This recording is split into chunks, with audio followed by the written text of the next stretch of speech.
Good evening. 10 years ago, 14 women were shot dead at a university in Montreal, sending shockwaves through the nation. Nothing had prepared any of us for something like this.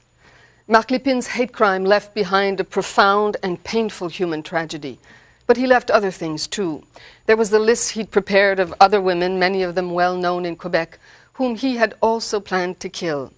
My name was on that list. There was the mystery, as there always is in cases of sudden mass murder, about what in Lepine's life had led him to pick up a gun and attack complete strangers. And there were the other human lives ended and damaged, the ones most Canadians have never heard about, but who, beyond any doubt, were also victims of Marc Lepine. Tonight on the Fifth Estate, a special full edition report on a legacy of pain. A silent gathering in a park in Montreal. Women's names emblazoned on the lawn. These people have waited 10 years for this, a lasting tribute to what they've lost and never want forgotten. On December 6, 1989, Nadine and Sylvie Aviernik lost their sister Maude. Just 2 days before, Nadine had a haunting dream about it. Maude was sitting just beside me, and all of a sudden she flew up in the air, and I was just seeing her face turning around and coming towards me, and she told me 3 times, I'm gonna die, I'm gonna die, I'm gonna die, and I woke up. Jean-François Larrivée, who everyone calls Jeff, lost his wife. They'd been married only 3 months. Jeff looks to heaven now to keep their union alive. I prayed every night. I pray for the past 10 years. And basically what I do is I ask the Lord to receive her in his kingdom of heaven. I would be happy if I could receive a telegram from God saying, Jeff, can you please stop praying for this? This is done. A single mother of 2, Thérèse Martin lost her eldest daughter, Mimi, a good student and a gentle soul. Tout le monde l'adorait. Mimi, pour moi, c'était pas juste ma fille, c'était aussi mon amie, ma confidente. J'ai élevé mes 2 filles toutes seules, puis on aurait dit qu'il s'est développé avec eux autres quelque chose de vraiment extraordinaire. Suzanne Edward lost her only daughter, Anne-Marie, who, like all the women killed that day, had life by the tail. An accomplished athlete, linguist, and musician. We used to play music together, and I used to play the piano. She played the piano very well as well, but she played the guitar. I was a happy woman. I'm no longer a happy woman. I cannot possibly be a happy woman after this.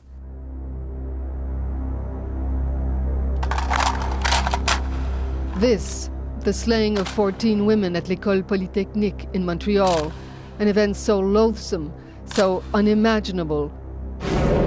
It's taken 10 years to be able to come to terms with its sheer brutality. It was about 4 p.m. when Marc Lepine, wearing jeans and military-style boots and carrying an assault rifle in a plastic garbage bag, headed for the engineering school, a place he'd visited many times before.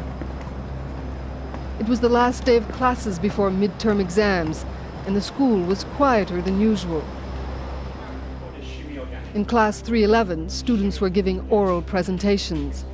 Adrien Tchernéa was one of 2 teachers present. A team of 3 students just finished presenting their project. After having spent close to an hour in the registrar's office, just waiting, Lepine told a clerk, he started on his gruesome pilgrimage. Suddenly, a very strange man came in. He had a shotgun with his hand on the trigger. He was 2 meters in front of me. He didn't appear to us to be a madman. He ordered to the students and to the professors, to go on the right side of the class and the girls on the left side.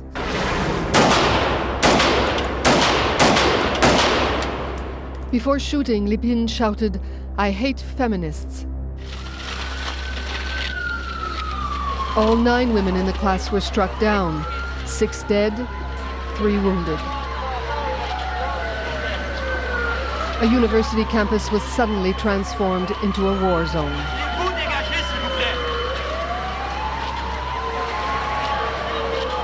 There were emergency vehicles, urgence santé, police cruisers, I believe. I mean, there were all sorts of lights, there was all sorts of action.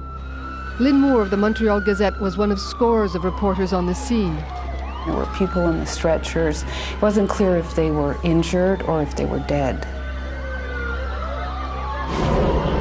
Jeff Larrivée was also there that night. He'd come to pick up his wife, an employee at the school, and soon was caught up in the nightmare. He's the man you see on the left, peering over the stretchers. Nobody was Maryse in all the stretchers going out. I began to be more scared, you know, so I was yelling her name like this to the window, Maryse! Like the window were not open, but maybe she could hear me. And nobody was at the window. He was walking slowly, really calmly. Le visage était complètement massacré sur le côté. Soon news of a crazed gunman started trickling out, sending anxious families into shock. But no one knew anything for sure. All the night that I was listening to the news, you keep hoping and hoping and hoping something like that couldn't happen to my sister. It's impossible. So, and you're still thinking that no, it's impossible. But on the other hand, I was thinking about my dream, and I was very scared about it. Chaque fois que je voyais une fille, quand on regardait la télévision, pour que je voyais une fille qui sortait sur une civière, je disais c'est Mimi, c'est Mimi. Elle disait non, maman, voyons, c'est pas Mimi. Je ne sais pas pourquoi, mais j'ai senti tout de suite qu'il avait arrivé quelque chose à Mimi. Ça, je l'ai senti. It was roughly 6 p.m. when the Montreal police SWAT team entered the building. Police relations officer Pierre Leclerc, whose daughter was a student here, promised to go in and report back to the media. En fait, j'y ai pas pensé. Je suis parti là à toute vitesse, moi, sachant très bien que Maryse était à l'université. Bon, j'ai pas pensé, moi, que Maryse serait une des victimes. Jamais, jamais, jamais. Hankering to know more, Lynn Moore saw a plainclothes policeman going in and followed close behind. She'd be the only reporter to get in. As soon as we were in the building, he went one way and I went another, sort of up the stairs.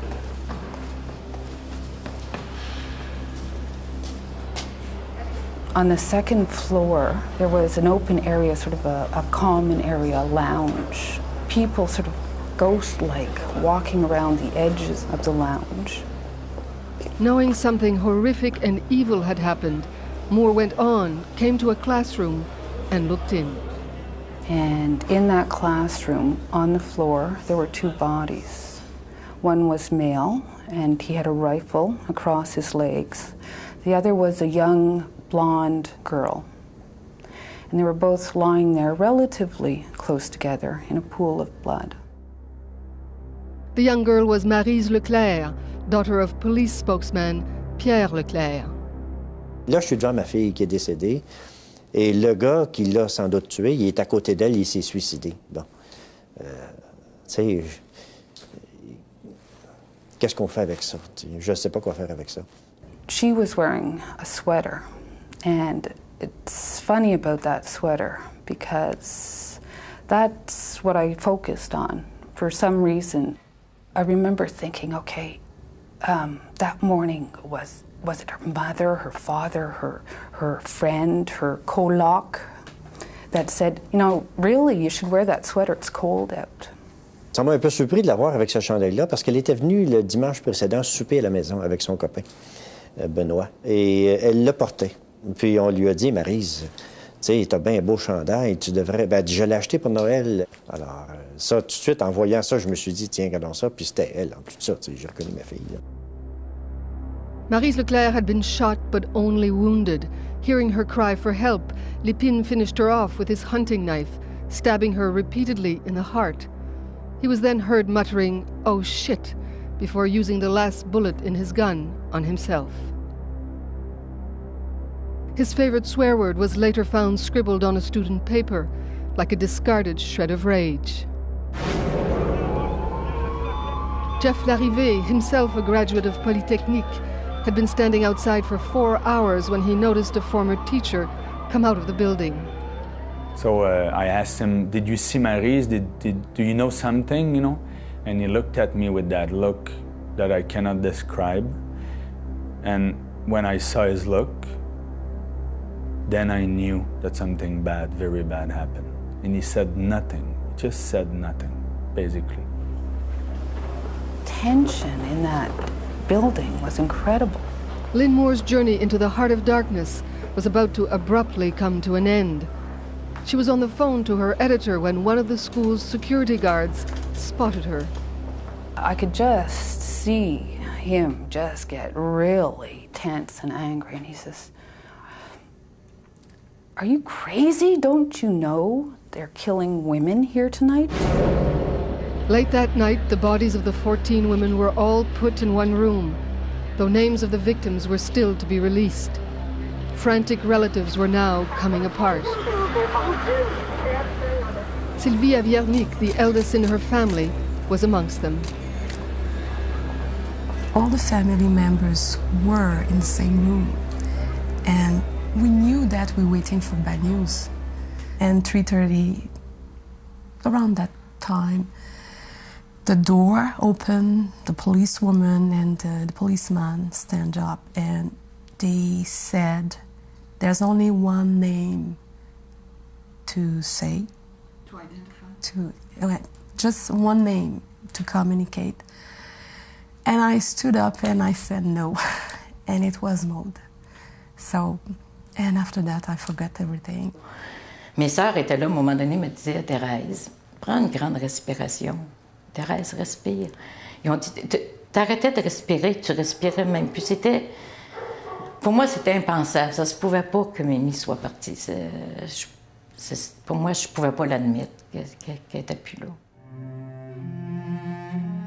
Bright young women like Mimi Richard, now reduced to a grisly notation in the morgue ledger, mort violente, violent death. The horror of their own deaths etched on their faces like a broken promise. I didn't recognize my sister. Sylvie Aviernik was shocked to see how all the victims had the same withered look. They look old. With the same impression. The same expression in their faces. Looking my sisters, I knew that she's dying with pain. She's dying with fear, and she was alone. She's dying alone. So, and this hurt me a lot. Lepine's rampage had been meticulously thought out and cruelly executed, often telling the men to get out of the way to better shoot the women. But it wasn't supposed to include the finance department, where Jeff's wife worked.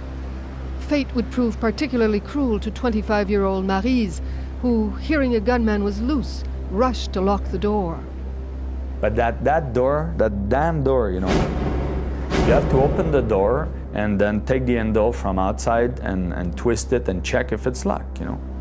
And she kind of opened the door to check if the door was locked. At the moment that she opened the door, Marc Lepine took the handle trying to keep the door open, and Maryse with his two hands was trying to close the door on the other side.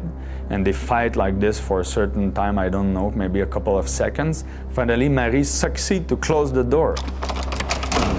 So, you know, basically she's safe right there, but there was a window on the side of the door, you know, these little windows with the little metallic wire inside. And he took his gun and he shot through the window, a couple of shots. and he killed her at the first shot. We enter the world and mind of Marc Lepine when we come back. If we would have told Marc Lepine's story a day before the massacre, everybody would have pitied him. But then he commits this massacre, and the next day he's a monster to everyone. Nobody wants to hear the story. What he did was so terrible. But this was a youngster suffering, deep suffering, and there's nothing we could do for him. The Fifth Estate will return. And now we return to the Fifth Estate. The Montreal massacre has changed the lives of many people, as it haunts many more, mine included. From the time I found my name on Lepine's hit list, I have felt the need to get inside the man's head, find out what could have possibly motivated such hatred. So today, a former friend and roommate of Lepine's, Eric Cossette, and his twin sister Annick and I have come to the place where Lepine devised his bloody deed. 10 years ago, Eric and Lepine shared this apartment, now occupied by other young men. I remember his desk, his computer. He liked so much computer machine. Books, huh? Ah, yeah, it's true. A lot of Everywhere. books everywhere. We read a lot. Yeah. What did he read?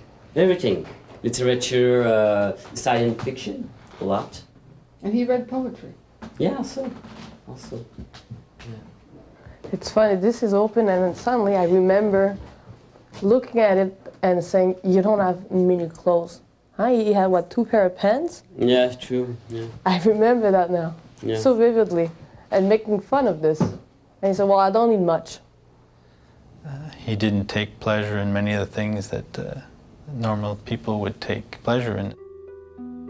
Mark Turner was 14 and in high school when he met a gangly kid called Marc Lepine, a boy who was good in school and liked to joke. He definitely had a great mind. He was very knowledgeable on many subjects, ranging from history to technology. He was fascinated by many things, and he just loved to talk to you about a subject that he knew something about. The eldest of 2 children, Lepine was the son of Lies Garbi, an Algerian expatriate who dabbled in mutual funds. And Monique Lepine, a nurse by profession who'd once been a nun, not the most typical of households perhaps, but one who could put on a good show. Lies was a big show-off, money-wise. Louise Lepine was married to Monique Lepine's brother, Bernard. If he would take you to a restaurant or something, bring on best, Dom Perignon and what the heck. But in the Garbi-Lepine household, it was not all wine and roses. Eric and Annick Cossette remember their friend Marc as being secretive and closed. If we would have told Marc Lepine's story a day before the massacre, everybody would have pitied him. But then he commits this massacre, and the next day he's a monster to everyone. Nobody wants to hear the story. What he did was so terrible. But this was a youngster suffering, deep suffering, and there's nothing we could do for him. We just had the impression that he was, I guess, a bit different, not as sociable as some people, and I guess a bit closed, and you probably had the impression somewhere that he was hiding something, but I mean, if he had the capacity to kill 14 women, it's something that he kept very well hidden. One thing Marc Lepine kept well hidden was his real name, Gamil Garbi. At age 13, he abandoned his father's name in favor of his mother's. It was a clue to what was happening in his family. After 8 years of marriage, Monique Lepine filed for divorce. She's refused to be interviewed, and no one has been able to locate Garbi.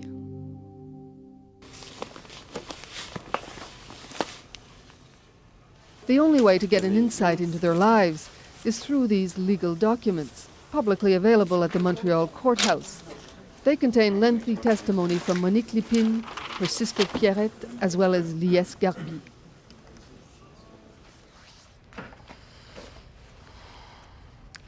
Whenever events this shocking occur, the question always is, how can this happen?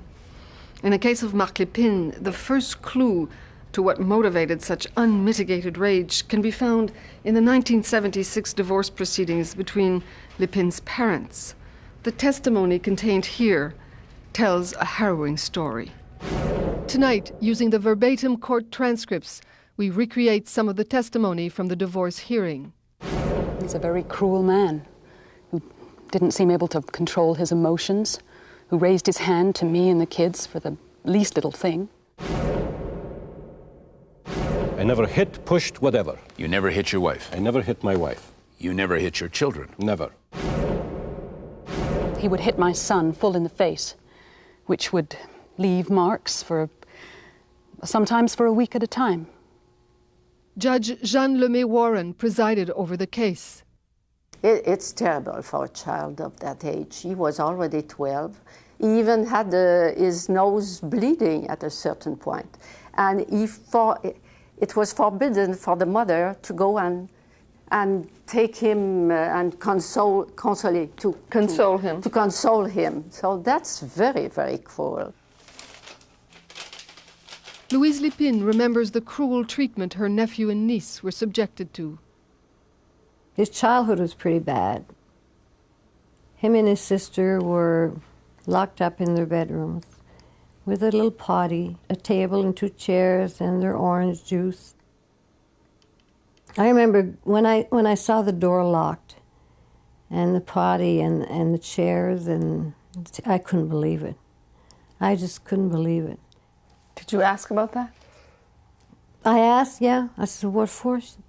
I was told that because Lies wanted to have peace and quiet while he had his gentlemanly brunch, all dressed up, all stiffed up in his white collar, and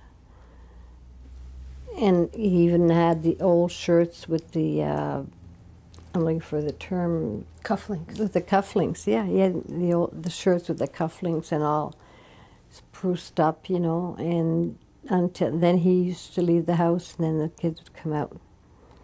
But I remember them, the look on their faces sometimes, if we'd be at a Christmas party or something. What was the look on their faces? They were scared of their dad. From court testimony, it seems the whole Lepine family was afraid of Garbi. Monique Lepine's sister testified that even separated from his wife, Garbi managed to spread his terror. She recounted one family dinner. My sister was cooking the meal. He took the casserole and threw it outside, pot and all.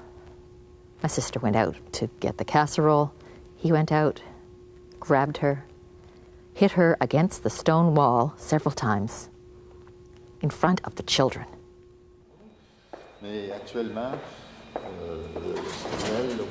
Dr. Jacques Talbot is a leading psychiatrist at the Institute for the Criminally Insane in Montreal.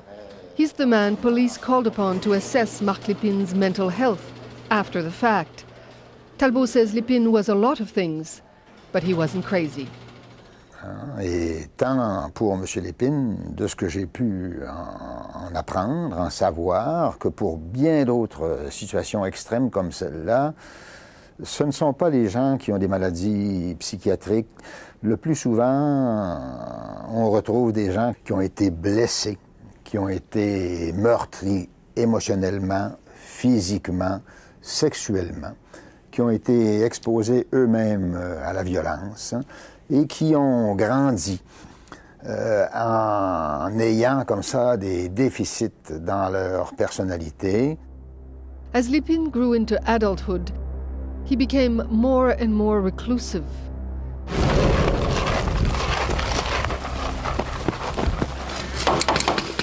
Few things excited him, except war movies and war games. His friend remembers an outing Lepine organized in this adult playground. Just to see him getting into this type of game was sort of unusual for him to be so openly happy about doing something. To see him do some running and jumping and trying to kill as many people as he could with the paintballs was sort of eerie, considering what he did later on. Okay, he's hit! Elliot Layton is the author of Hunting Humans, one of the first studies on mass murderers. A leading Canadian anthropologist and observer of humans by profession, Layton says we shouldn't dismiss these crimes as merely random events. They tell us a lot about the society we live in.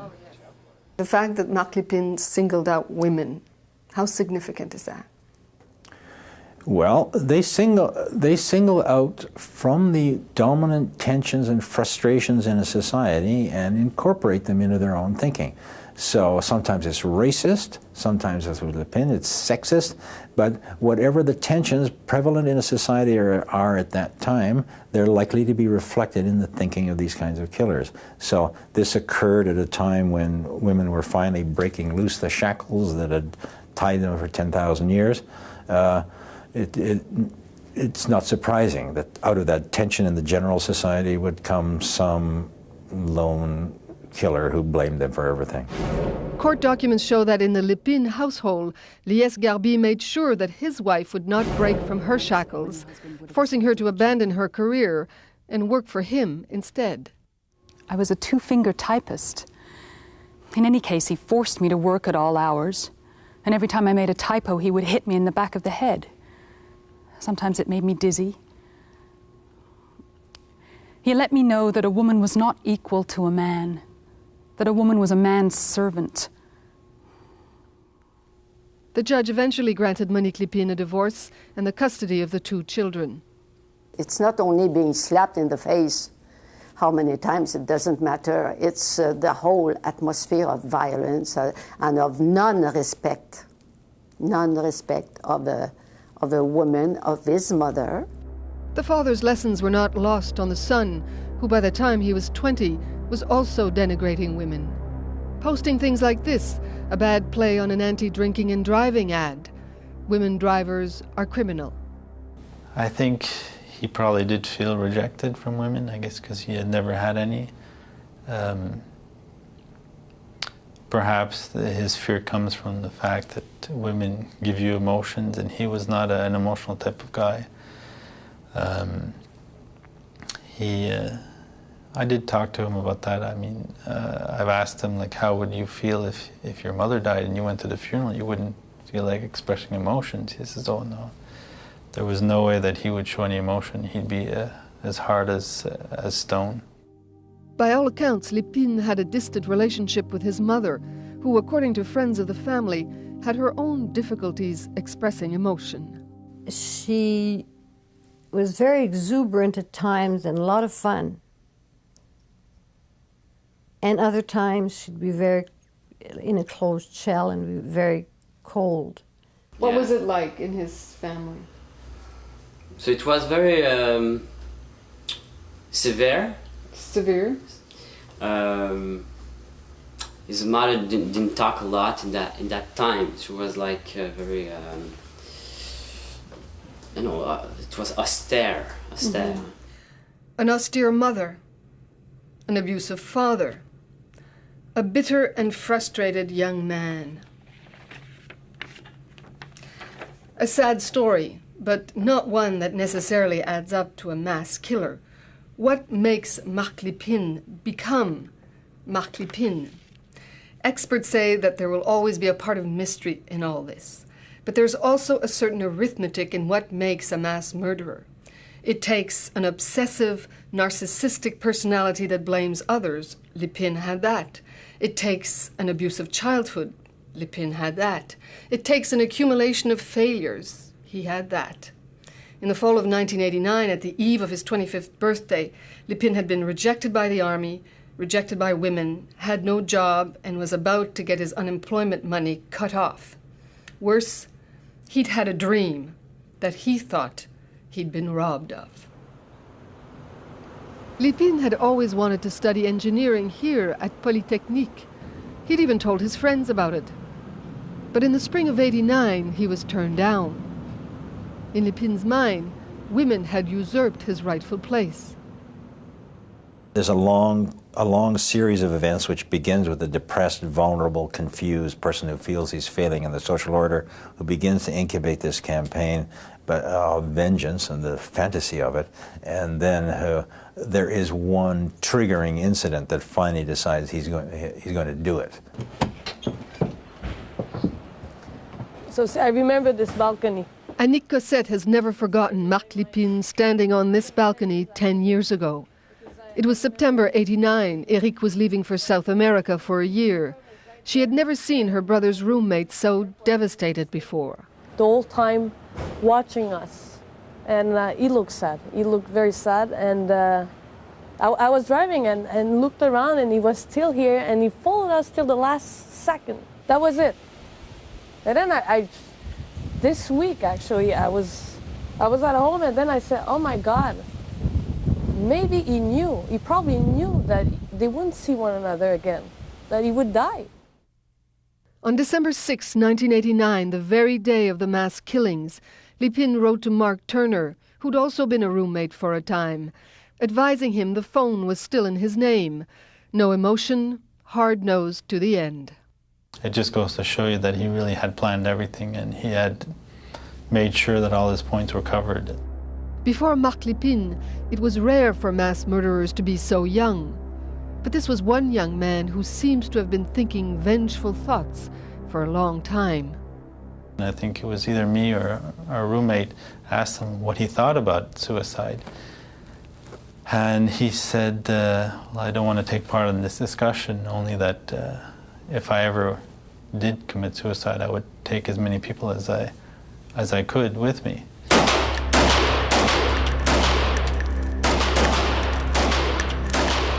When we come back, how the killing continued long after Marc Lepine lay dead.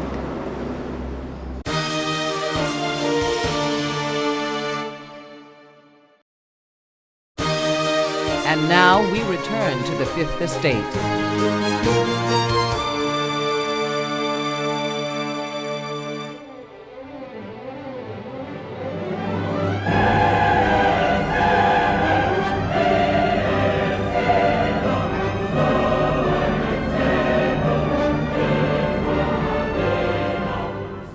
This is the ritual that every year marks the anniversary of the Montreal massacre, a solemn concert that helps us mourn, but perhaps still not enough.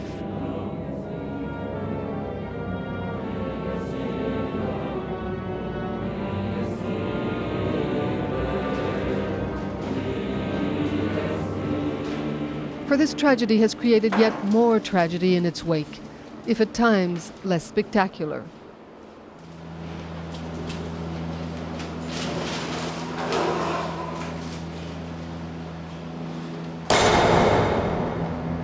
The bodies of the 14 women were brought here to the Montreal morgue.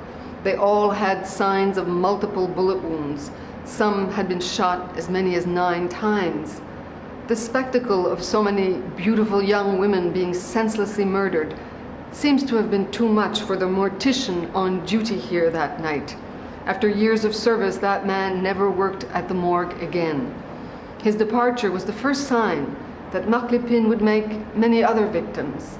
Victims largely unknown, sometimes unlikely. The number of victims that a tragedy like this makes is innumerable. It just snowballs. Suzanne Edwards' daughter Anne-Marie once had a good friend, Hélène Tinel. Also an engineering student, she was at the head of her class at the University of Toronto, a talented girl with lots of ambition. She said to me a few weeks back that she died also on December 6, 1989, with Anne-Marie. The girl came apart, and she has had depression over depression over depression and has never really recovered. And I asked her if she wanted to be part of this interview. And I said, Hélène, you know, tell your story. It's so important. It's an homage to the girls. And, she said, no, I can't. I can't, but you tell them. She said, you tell them. how difficult it is. How difficult it is something Thérèse Martin knows well. Her husband walked out on her and their 2 daughters years ago. But before Mimi's death, there'd been good news. Her ex-husband, Michel Richard, had reconciled with their daughter. Mimi was about to be married and wanted her father to be there, but days later, she was killed. Je pense que c'est ça, c'est à quelque part, c'est peut-être un peu le remords de pas avoir eu un lien plus étroit avec elle. Que je pense que c'est ça qui pesait sur lui. Oui. Already a troubled man, Michel Richard committed suicide almost exactly a year later, on December 14th. Troubled men could be counted by the dozens here at Polytechnique in the months that followed the killings. They were deeply upset, and many of them told us that if we knew what was happening, we were able to go to risking our lives and disarm this madman. So they did feel guilty? They felt guilty, and they were absolutely in a state of shock too. Sarto Blais, who was just about to graduate and get a job, was one of the students affected. He was not the same person. He was terribly shocked and high depression, and nobody was able to stop him crying. 9 months later, Sarto Blais hung himself in the bathroom of his apartment. He left no explanations. In Montreal, his suicide went virtually unnoticed. But 1,000 miles away, the tragedy would ripple onto these shores. Sarto Blais came from Chandler, a small community in Gaspésie, where his parents still lived. Dr. Marc Lepine knew Sarto's parents and saw their devastation. C'est un enfant unique qui représentait beaucoup d'espoir pour les parents, qui avaient investi beaucoup d'amour et d'ambition pour leur fils. Less than a year later, Gilles and Micheline Blais followed in their son's path, committing suicide together. Dr. Leblanc was the local coroner, in fact. His report says that the Blais were unable to carry on. He also blames the killings at Polytechnique for their son's fatal depression.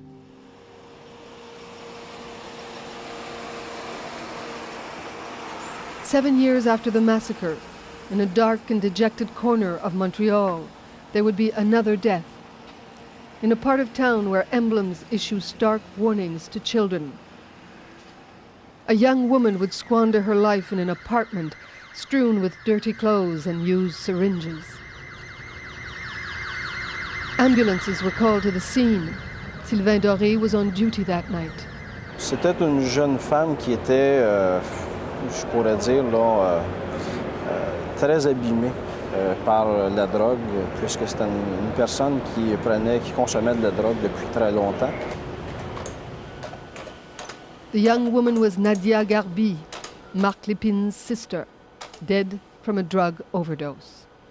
His sister was quite different than him in the sense that he was, I guess, sort of perceived as somebody who was very intellectual and socially outcast, whereas his sister was more with the in crowd. So obviously there was a big difference between the two.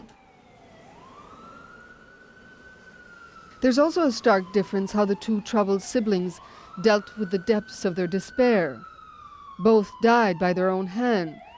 But on March 1st, 1996, Nadia Garbi, aged 28, died alone in a junkie's pad of cardiac arrest.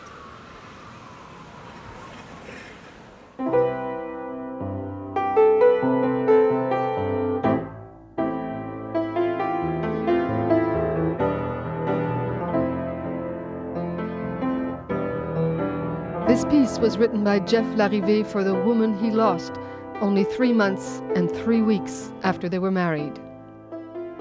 It was the most beautiful day of my life, and I realized it even more after Marie's died. 10 years later, Jeff has surprising things to say about the man who took it all away from him.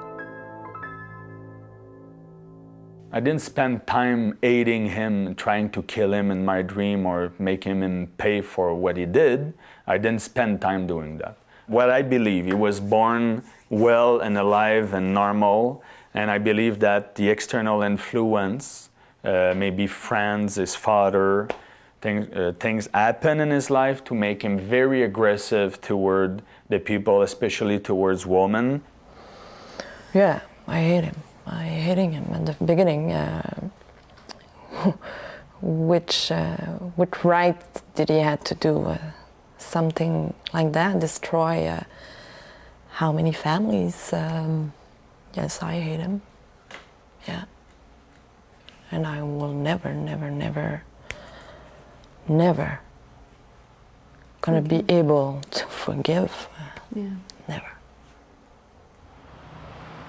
Maud Aviernick now has her name etched in steel and stone. Mais tu le reconnais avec les dernières lettres, là? Puis tu as des lettres de référence aussi. Ouais. Oui. The park commemorating the 14 women will be called Place du 6 décembre and will open officially next Sunday. Situated at the foot of the University of Montreal, it features only the names of the 14 women, cryptically inscribed, curved like silver wings. But that conscientious effort to decipher the names is interesting. It creates a participation on the part of the viewer to figure it out. The inscriptions are designed to encourage people to decipher and remember these names. Remember the heedless violence that once wrenched innocence from a nation and visited such heartache on so many. Même mes parents sont pas aussi proches de moi que tu l'es de moi quand on parle de ça. Ah oui, ben c'est ça, on les aime tellement, hein? C'est notre vie, c'est notre vie puis c'est notre mort en même temps. Oui.